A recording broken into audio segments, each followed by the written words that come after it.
Hey guys, so welcome to Digit.in. We are at Intel's booth at CES 2019, and there's a host of interesting products and demos here on show. So first we're going to start off with everything that is powered by Intel's processors. Now this particular demo zone shows off only a few of the kind of devices that Intel powers using their processors, and you have everything from a Celeron on display here all the way up to the new Whisky Lake i7. So it's pretty interesting, and of all of these machines you've got something which is just for light use and all the way up to hardcore gaming, like this Blade Stealth here from Razer. You've got the Asus ZenBook Pro 14. You've got ThinkPad, the businessman's favorite. You've even got the Yoga, a 2-in-1 form factor. And here is the Acer Swift 5. And there are quite a few machines here, and some of them are very interesting, like this one right here. Now this is the Lenovo YogaBook C930 with a secondary display, which is an e-ink display. Now we have seen something similar during Computex, which is called Project Precog by Asus, and the dual display concept is picking up steam quite quickly. This is of course not a display as such, but it's an e-ink display, and so it's not a proper, you can't play movies on this, but what you can do is take notes. You can use it as a keyboard, you can use it as a trackpad, you can even use it as a drawing board in case you want to create, art. So it's a very interesting concept, and in fact this is not just a concept, this is actually a real device, and it is so compact and so small. And as you can see, the e-ink display does have a little bit of flicker. This is something any Kindle owner would have seen this actually. I'm just quickly going to show you what all you can do on this. You've got keyboard, and you can, it's actually extremely handy, and it works. There is almost no lag, so it is exactly like you would expect from typing on a traditional keyboard, minus the movement of the keys, minus the feedback. But if you're somebody who does a lot of texting, if you're somebody who does a lot of typing on your phone, this should actually be very, very natural to you. It's amazing how effective this secondary display is for typing and even navigating for that matter. But we're going to move on from that. Now we're going to take a look at something from Asus. This is the UX392. Again, this has the new Whisky Lake i7 processor, and it's got a very interesting design. Of course, you've got this whole silver brushed aluminum finish. The keys on this machine look far more raised than we've seen on the recent Asus Ultrabooks, like the ZenBook Flip and the ZenBook S. You still get the ErgoLift Edge. This is something Asus is pushing for really hard. There's a USB-C port on the other side. There's a Type A, micro SD card slot, and 2 Thunderbolt ports. And this is powered by Intel's i7 chip. Now let's see what this is sporting over here. Huh? It's really cold, yeah. Alright. Sorry. Yeah, it's really cool. Okay. Now this particular machine has an i7. This is the 8565U along with 8 gigs of RAM. Asus will have to tell us more about what are the available configurations. What's really interesting about this machine, however, is the webcam placement. Now if you see this edge over here, the webcam is right here, and there's a light sensor on either side. So when you close this, actually,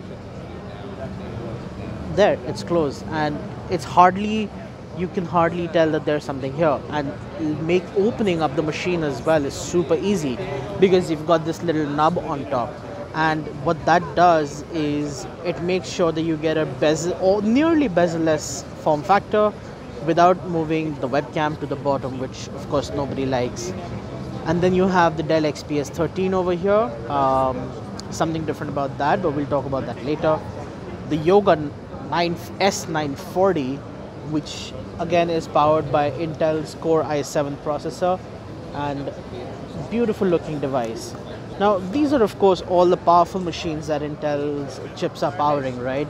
Now let's move over to something a little more basic. In some ways, not always. Now these are the Chromebooks that are powered by Intel's processors. You've got everything from HP to Asus to Dell. There's also something by Samsung. This is the Samsung LTE Chromebook, which is an always connected Chromebook, and it's in partnership with Verizon, powered by the Intel Celeron processor. Now this is the most basic processor that you have on display here, followed by an Intel Pentium, which is on the Surface Go. So I'm going to show you the Surface Go as well, and here it is. Oops, sorry about that. This is the Surface Go, and it's actually super tiny. If you like, it's a 10-inch. It's basically a 10-inch tablet, and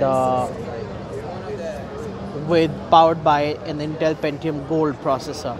The new Surface Pro 6 is here as well, so that's pretty amazing. And yeah, everything you see over here is powered by an Intel processor, one or the other. There are 20 demos here. We've already taken a look at all the devices, all the portable machines that Intel has their processors available in, and I'm just going to quickly walk around this booth and show you everything else that Intel has on demo over here. There's quite an emphasis on gaming. You've got gaming eye tracking experience powered by Tobii. That's over here. There's something for the next gen Wi-Fi. This is the Wi-Fi 6 demo over here. There's a PC gaming arena, of course, for the PC Master Race enthusiasts. And moving over here is something for creators that shows off Intel's processors and their capabilities for photo and video editing. And this right here is an 8K video editing, and just something fun that's happening over here. Okay. What on earth is going on? This is, oh my goodness. This is crazy, guys. Absolutely crazy. Okay, I might have to turn back around here a little bit. And then there's also something for streamers over here. So this is a streaming setup that Intel has built. It looks pretty exhaustive. So what we're going to do is we're going to walk through each one of these in detail and show you everything that Intel will be bringing to the market over the next few months and year.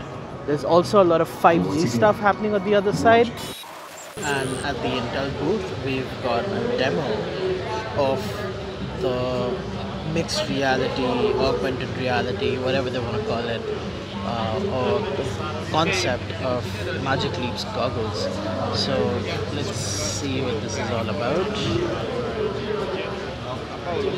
So this is what the wearer sees when he's got his glasses on. But this tracking is being enabled by a host of sensors.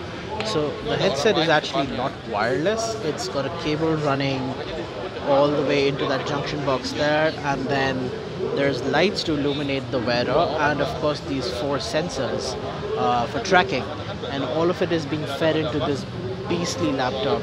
It's a gaming machine by Asus. It's top of the line, and that's the kind of power apparently you would need for Magic Leap to function properly. So thank you guys for watching, and in case you like this video, make sure to hit the like and subscribe button, and tell us everything you want to see at CES, and we'll bring it to you right away. Thanks for watching. For the latest technology updates, subscribe to Digit.in and don't forget to hit the bell icon.